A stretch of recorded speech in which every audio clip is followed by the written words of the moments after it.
Ayan na. Unti-unti nang nalulusaw kasi nainitan na eh. Ah. Nabusan ako ng tubig eh. Wala akong pangkape at saka pangsaing. Hindi naman pwedeng pangsaing to.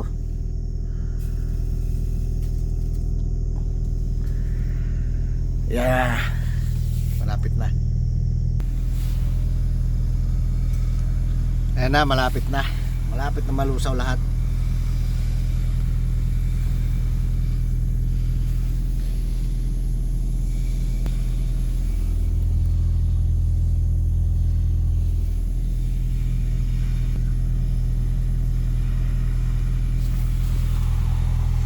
Konti lang yata ang magiging tubig niya.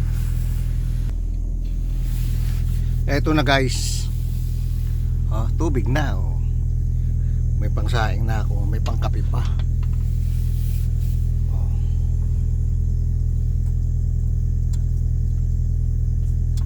Yan na oh. Kanya-kanyang paraan lang yan eh. Na-frozen kasi mga tubig sa gripo kanina. Yung atong nadaanan kong gripo, walang tumutulo na tubig.